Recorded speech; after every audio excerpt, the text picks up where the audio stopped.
Shalom, selamat pagi Bapak Ibu Saudara sekalian. Kita berjumpa lagi di hari Minggu ini untuk kembali mengikuti ibadah online. Sebelum kita mendengarkan firman Tuhan, mari kita angkat sebuah pujian dengan iman.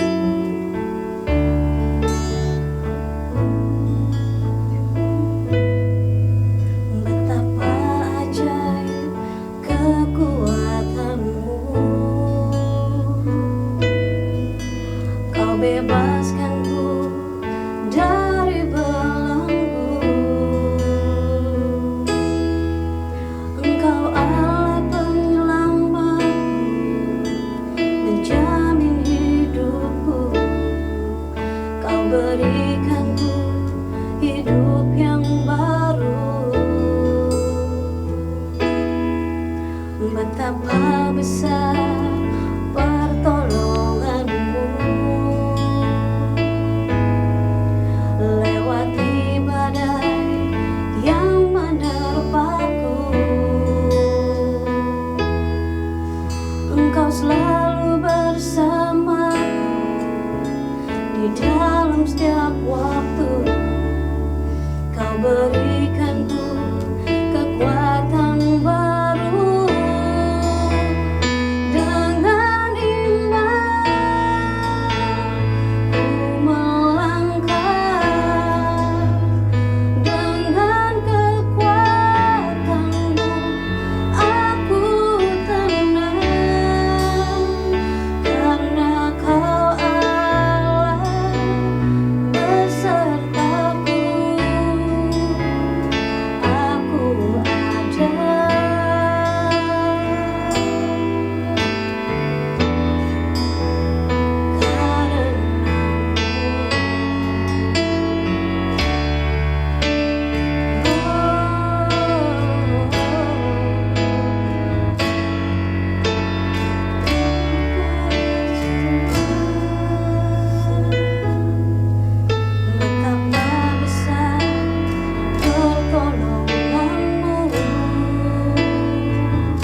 Sudah sekalian yang dikasih oleh Tuhan Yesus, pada pagi ini saya menyapa bagi jemaat GPP Sejahtera, ya, dan juga khususnya bagi Bapak Gembala GPP Sejahtera, Bapak Suherman. Terima kasih buat kesempatan yang diberikan kepada saya, ya, untuk menyampaikan firman Tuhan pada pagi ini. Biarlah sebelum firman ini disampaikan, kita akan sama-sama tundukkan kepala kita untuk kita mendengarkan firman Tuhan ini. Bapa yang baik yang kami kenal di dalam nama Tuhan Yesus, kembali kami datang pada pagi ini Tuhan. Dan biarlah Tuhan, Kau yang menolong dalam pemberitaan firman-Mu. Biarlah Allah Roh Kudus ini memimpin kami Tuhan, menolong kami, memberikan kekuatan bagi kami Tuhan. Dan biarlah lawatan-Mu Tuhan menjamah setiap hati kami, sehingga kami boleh menikmati kebenaran firman-Mu ini dalam hidup kami ya Bapa. Tuhan tolong dalam pemberitaan firman-Mu. Dan biarlah kami menyerahkan semua ini dalam pimpinan-Mu, yaitu hanya di dalam nama Tuhan Yesus saja. Kami sudah mohonkan dan kami menyerahkan semuanya ini. Haleluya. Amin. Sudah sekalian dikasih oleh Tuhan Yesus, ya, kita bersyukur pada pagi ini, ya, walaupun kita masih beribadah secara online atau live streaming, ya, kita tetap bersyukur karena walaupun demikian kita tetap percaya bahwa firman-Nya tetap memberikan kekuatan dan peneguhan bagi kita. Nah, saudara sekalian yang dikasih oleh Tuhan Yesus, pada pagi ini saya mau menyampaikan firman Tuhan, ya, mengenai iman dan tindakan iman yang benar. Ya, puji Tuhan, ya, hari-hari ini kita diperhadapkan dengan banyak hal di dalam negeri kita. Ya, apa yang terjadi, demo-demo yang ada, penolakan, ya, undang-undang cipta kerja, ya, dan tindakan-tindakan yang dilakukan dan lain sebagainya, saudara. Ya, dan hari-hari ini juga kita masih menghadapi pandemi COVID-19, ya, yang belum menunjukkan penurunan, ya, belum menunjukkan penanganan yang baik gitu, saudara. Ya, walaupun ada kabar baiknya, ada kabar gembiranya, dikatakan katanya vaksinnya bisa beredar dalam bulan November dalam tahun ini. Ya, kita tetap berdoa supaya Tuhan memberikan yang terbaik bagi bangsa Indonesia ini. Belum lagi dampak yang diakibatkan dari COVID-19, ya, dampak ekonomi yang jauh lebih besar dampaknya, ya, daripada dampak kesehatan karena COVID-19. Tapi terlepas daripada itu semua, ya, kita sebagai anak-anak Tuhan, ya, kita memiliki Tuhan yang kita kenal di dalam nama Tuhan Yesus. Kita percaya, kita punya iman, dan juga kita punya tindakan iman yang benar. Ya, dan rasanya hari-hari ini adalah hari-hari di mana kita perlu kembali menguatkan iman percaya kita. Ya, memiliki iman yang benar, yang disertai tindakan iman yang benar. Ya, yang boleh memperkuat, meneguhkan kita, memperkokohkan kita di dalam Tuhan.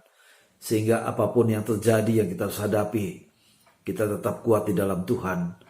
Karena kita punya iman percaya yang teguh di dalam Tuhan. Dan juga tindakan iman yang benar di dalam Tuhan. Oleh sebab itu pada pagi ini, kita mau belajar, ya, dari seorang tokoh dalam perjanjian lama, yang rasanya kita kenal semua tokoh ini, yaitu dari kehidupan seorang yang bernama Musa.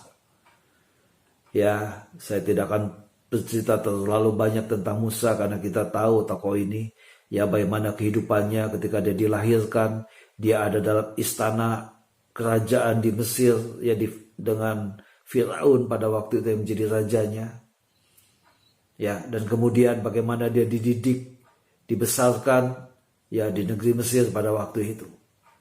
Tapi hal yang kita mau lihat pada pagi ini, Musa tetap memiliki iman, ya, dan dia punya tindakan iman yang benar.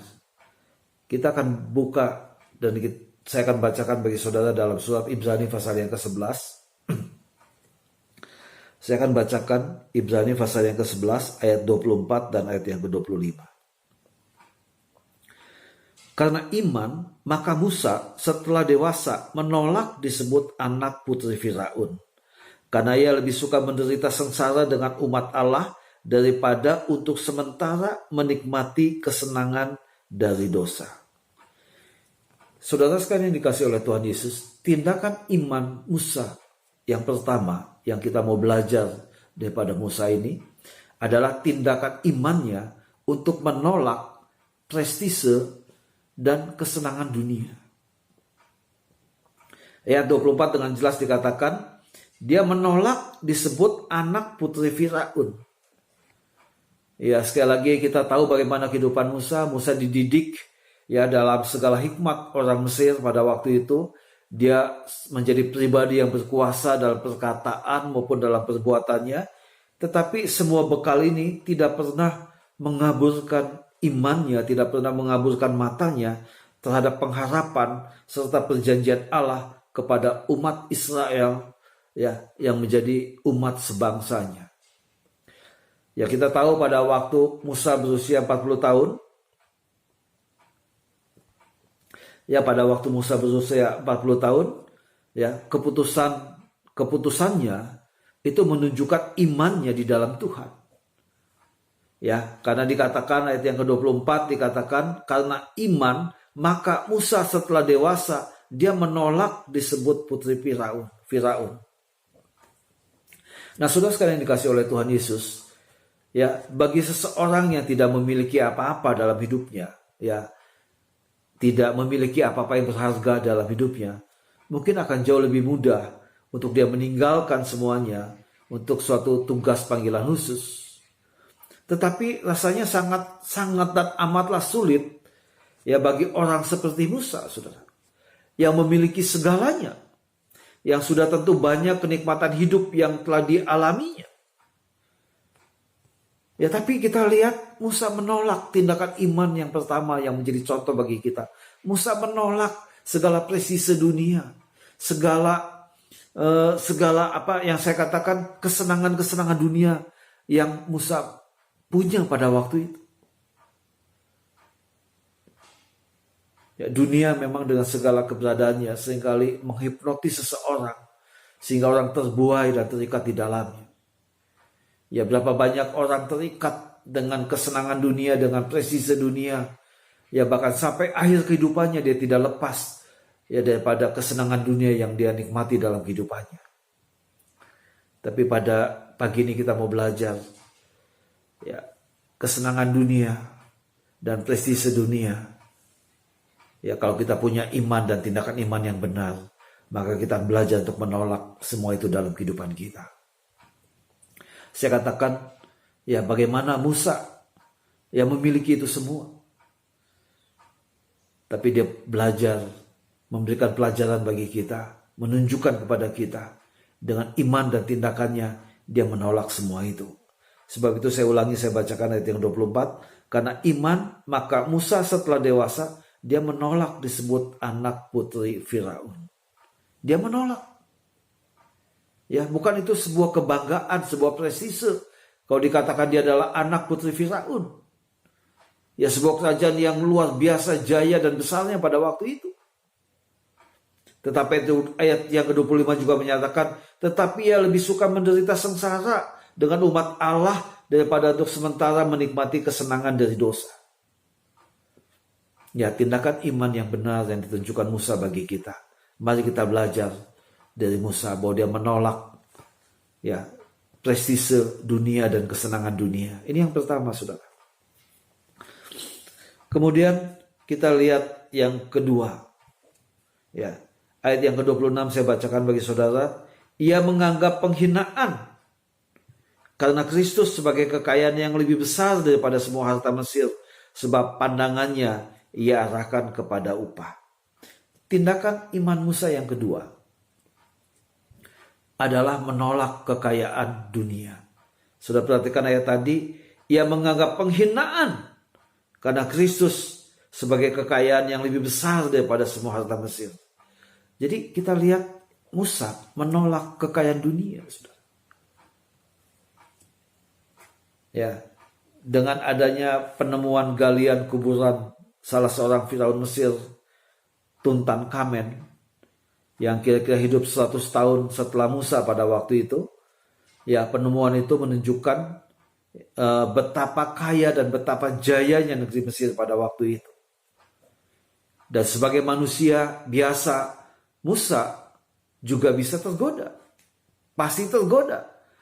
Ya, untuk tetap mempertahankan semua milik serta kenikmatan ini.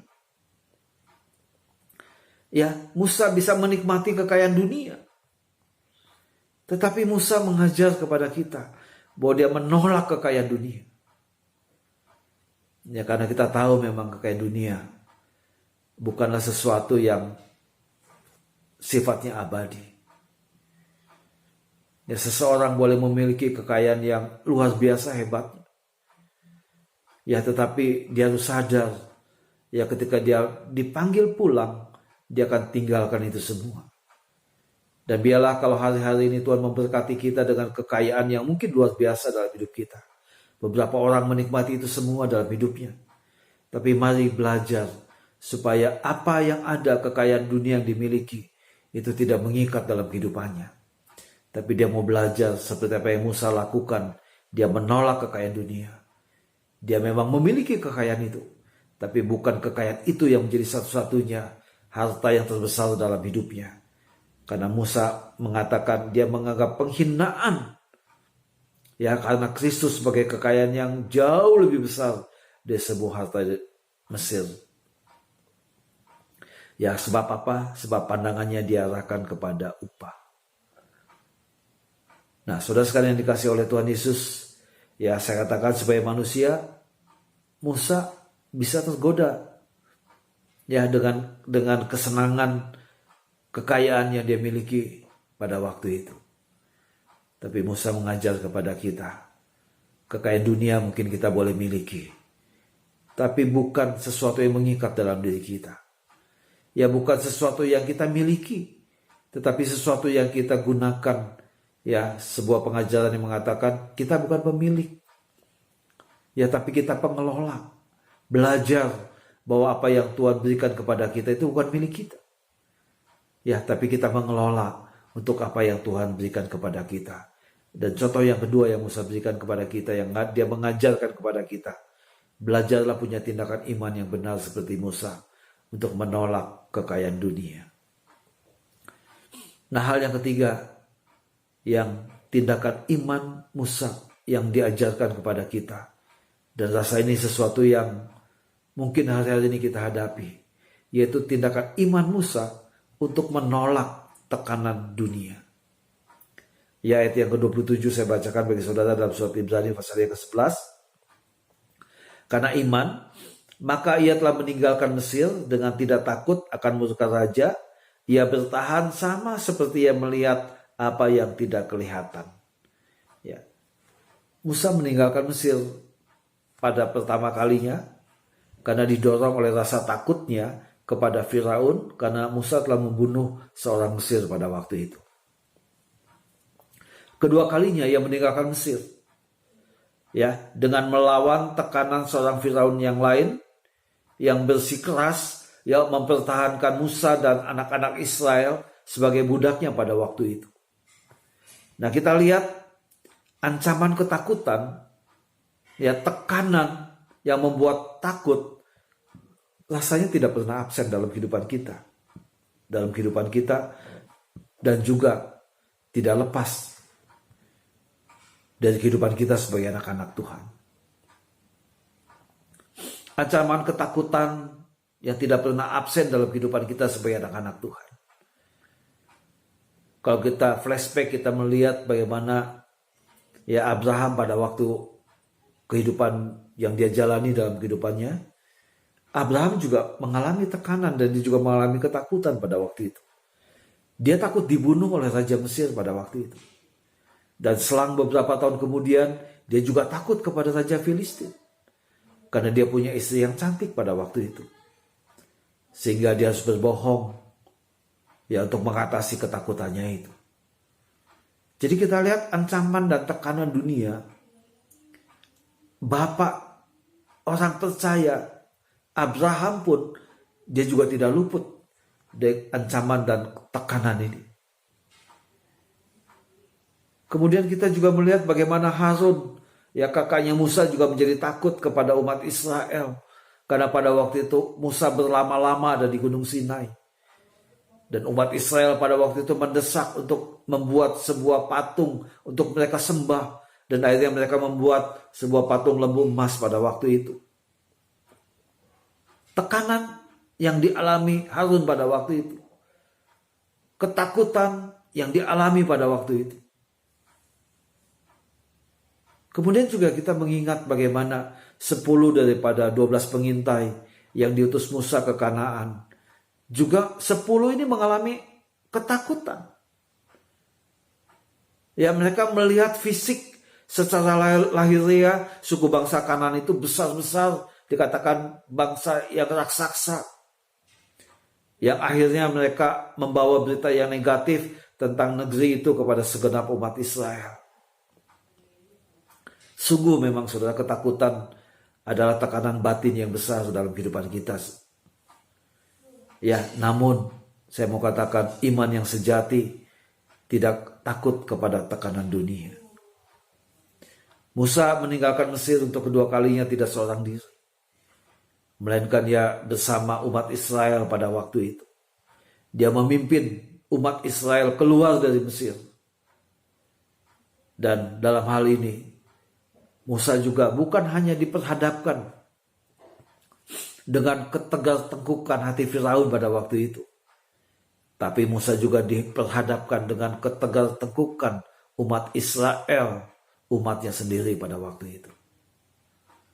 Jadi kita lihat bagaimana Musa menghadapi tekanan-tekanan ya pada waktu dia membawa umat Israel keluar daripada Mesir pada waktu itu.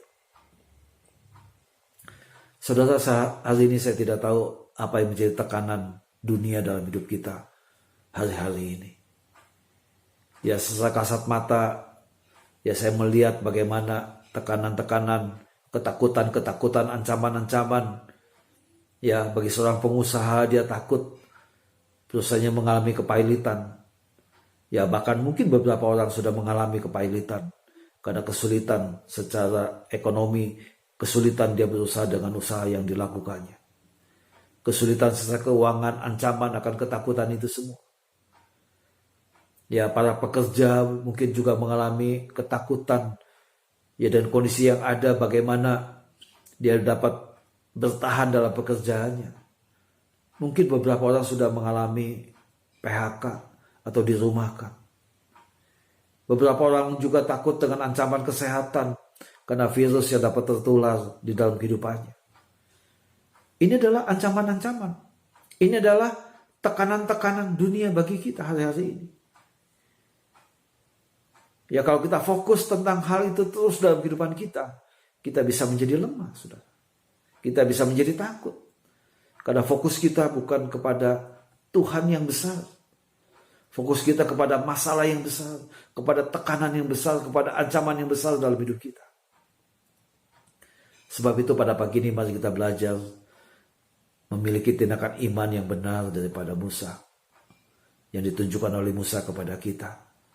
Dia menolak tekanan dunia.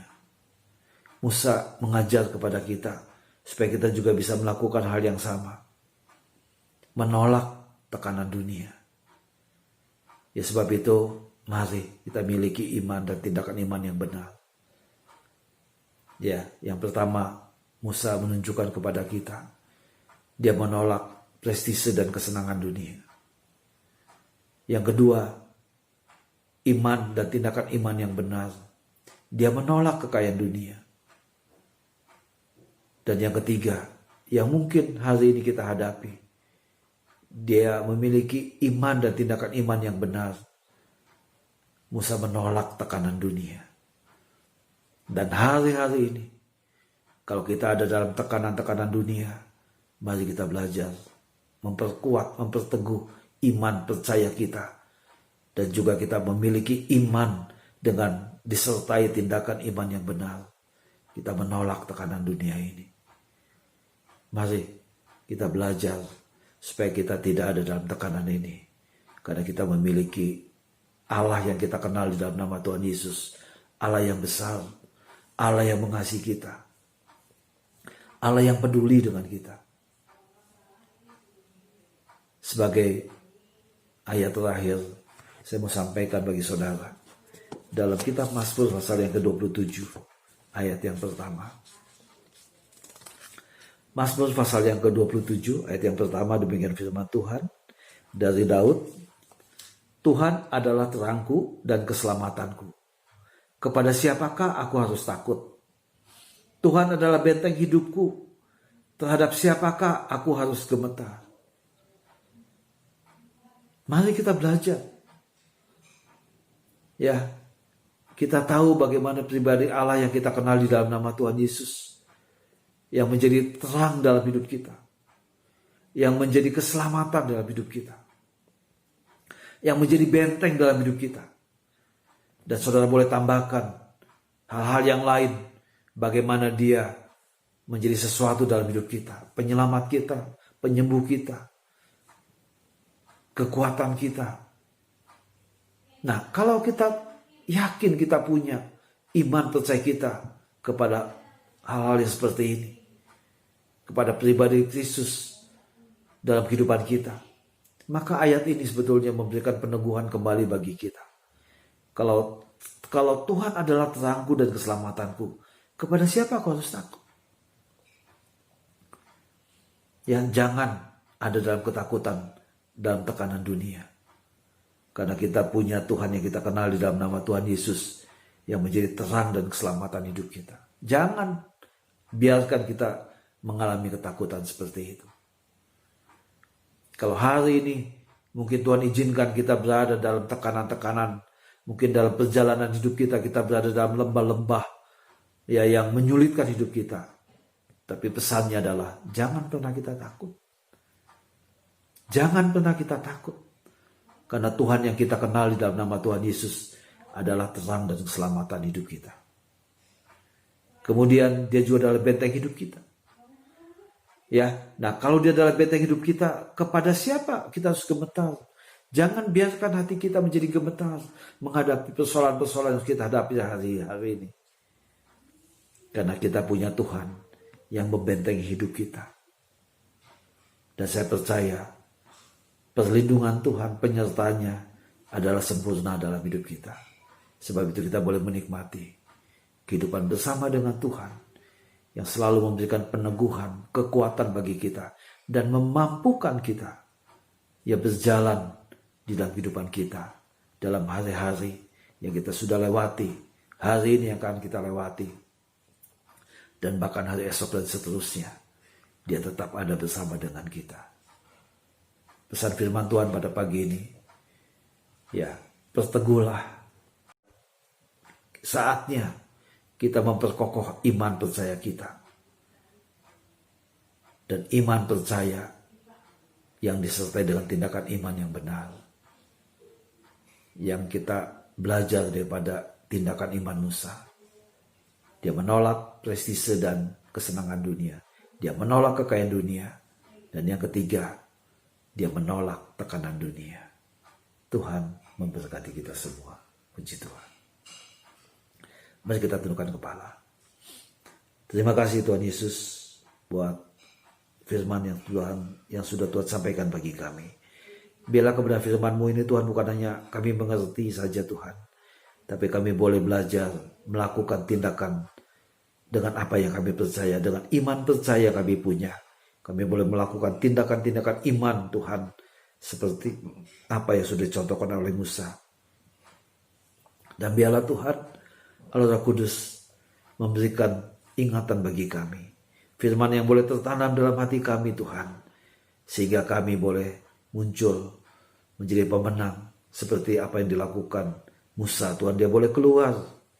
Dia tidak takut terhadap murka raja. Karena dia mengalahkan tekanan dunia dalam hidupnya. Dan biarlah ini juga menjadi bagian dalam hidup kami. Dalam menghadapi hari-hari kami. Khususnya hari-hari ini Tuhan. Dan hari-hari yang mendatang ya Bapa. Terima kasih buat semuanya ya Tuhan Yesus. Hanya di dalam nama Tuhan Yesus saja. Kami mengucap syukur dan berterima kasih. Tuhan yang sudah memberkati kami semua. Terima kasih Tuhan Yesus. Haleluya. Amin. Shalom. Tuhan memberkati kita semua. Pertolongan kita datangnya dari Tuhan. Asalkan kita yakin dan percaya dengan iman kita, segala sesuatu akan indah pada waktunya. sebelum kita mengakhiri ibadah kita, mari kita angkat pujian waktu Tuhan.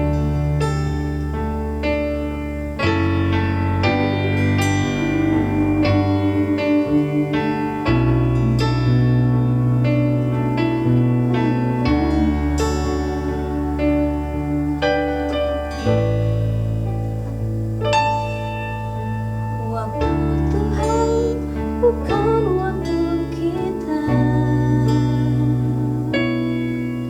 Jangan sesali keadaannya. Untuk semua ada waktu Tuhan. Tetap setia mengandalkannya. Segala yang terjadi di hidupku, janji Tuhan menghidupiku selalu. Ku yakin percaya ada waktunya Tuhan. Semua akan indah pada waktunya.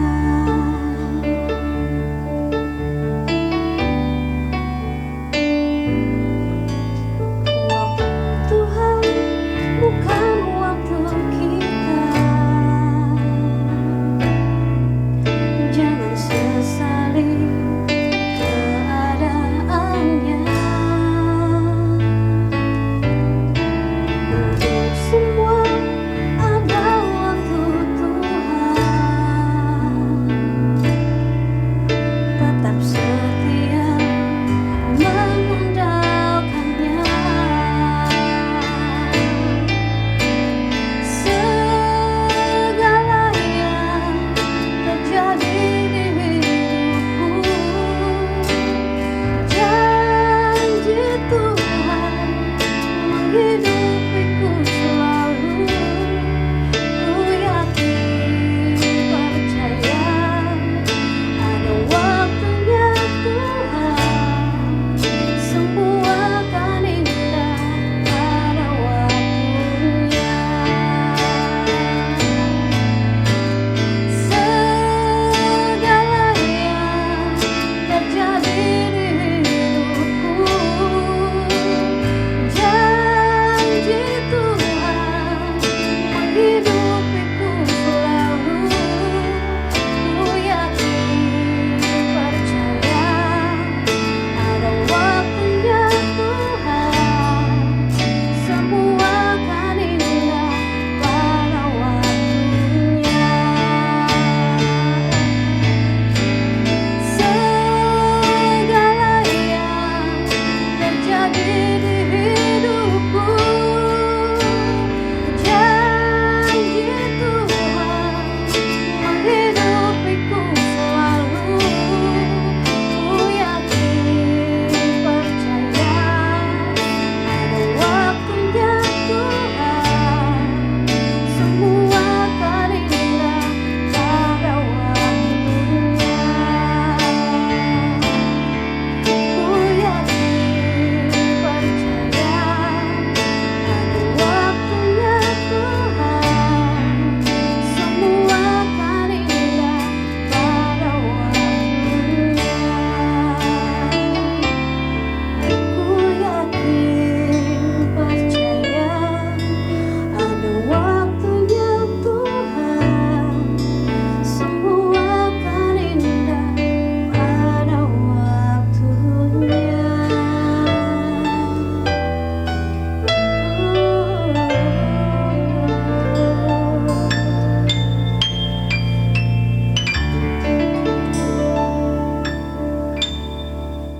Shalom, Bapak Ibu yang dikasihi Tuhan, selamat pagi, selamat bertemu kembali dalam kasih Tuhan.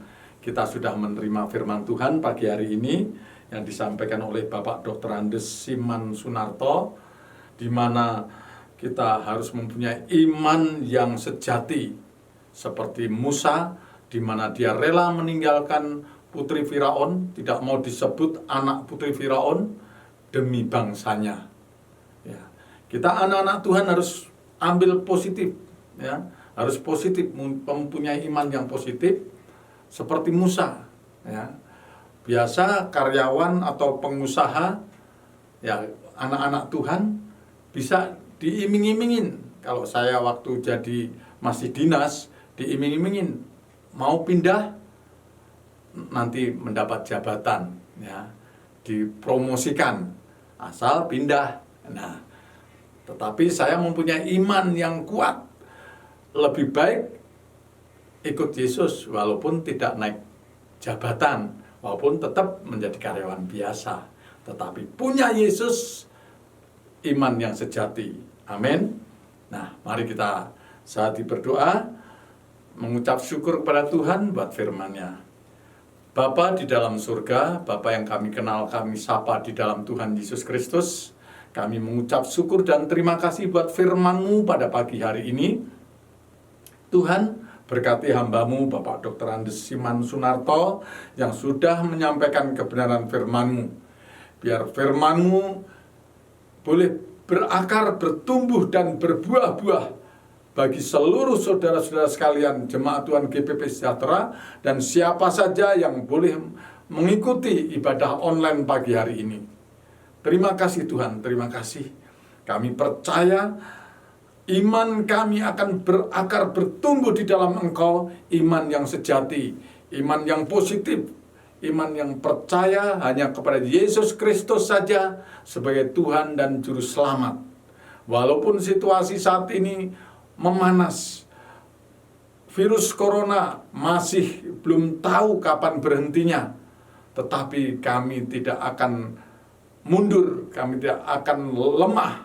Kami tetap memandang Yesus, Yesus yang sanggup menolong kita semua. Terima kasih Tuhan, terima kasih. Bapa yang baik, kami berdoa buat negara dan bangsa Indonesia.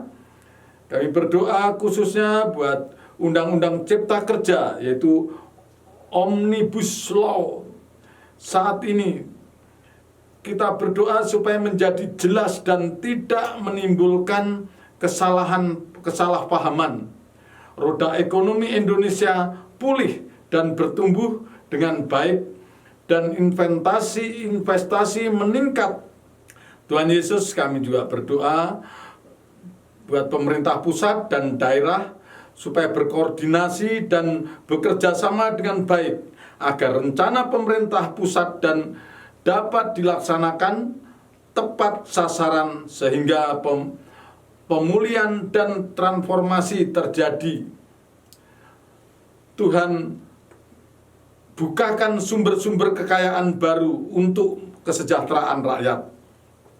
Kami juga berdoa buat terjadinya transformasi bidang hukum dan hukum tidak kehilangan kekuatannya seperti dalam Habakuk 1 pasal 4.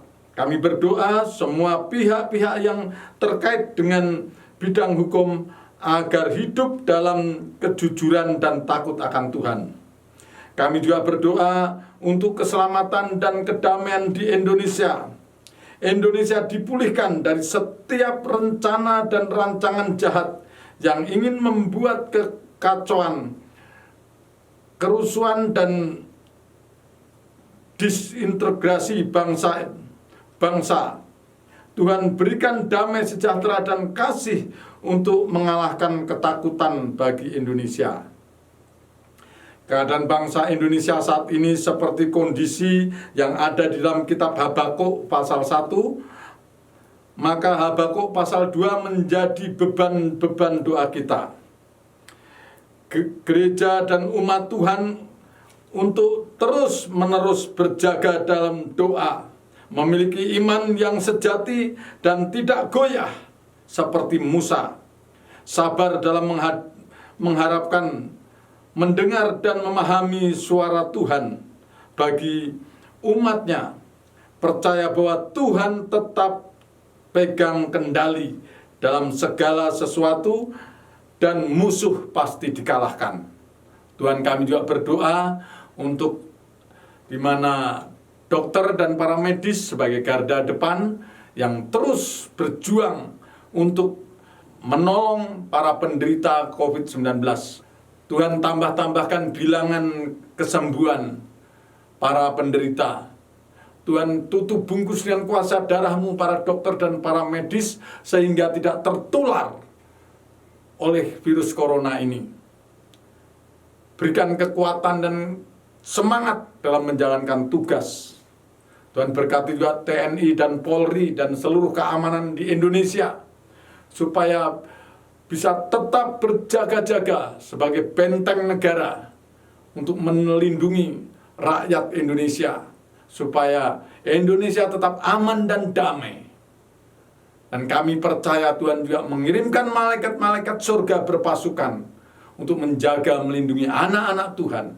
Orang-orang yang percaya kepada Tuhan dipagari, dilindungi oleh malaikat-malaikat surga. Terima kasih Tuhan, terima kasih. Segala puji dan hormat dan syukur hanya bagi Engkau. Dalam nama Bapa, Putra, dan Roh Kudus. Dalam nama Tuhan Yesus kami sudah berdoa dan mengucap syukur. Amin. Nah, Bapak Ibu Saudara yang dikasihi Tuhan, ada pengumuman ya. Jadi Bapak Ibu biasanya kalau ibadah setelah saya berdoa atau sebelum saya berdoa, setelah firman Tuhan yang pasti ada persembahan atau kolekte. Nah, sekarang setiap ibadah online anggap saja kita kan ibadah juga. Nah, memberi persembahan untuk pekerjaan Tuhan. Bagaimana caranya? Bapak Ibu sediakan amplop di rumah masing-masing setiap hari Minggu. Biasa Bapak Ibu persembahan berapa? Ya, nggak usah dijawab, masukin ke amplop. Ya, minggu pertama, kedua, ketiga, ya mulai sekarang saja masukkan.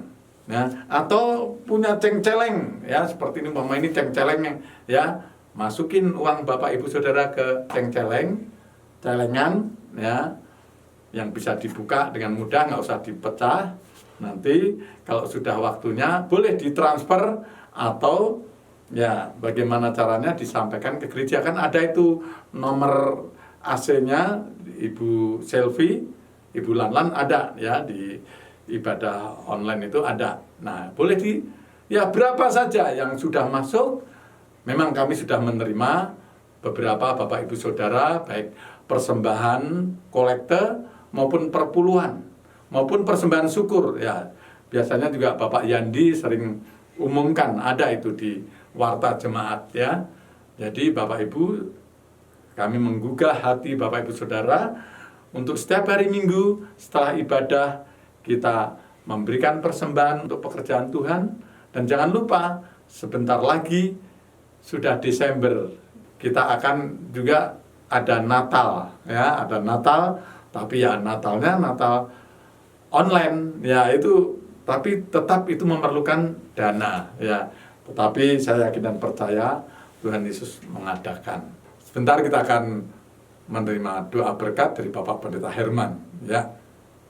Mari saya persilahkan Bapak Pendeta Herman untuk doa penutup dan doa berkat. Sekian, terima kasih. Sampai ketemu minggu depan.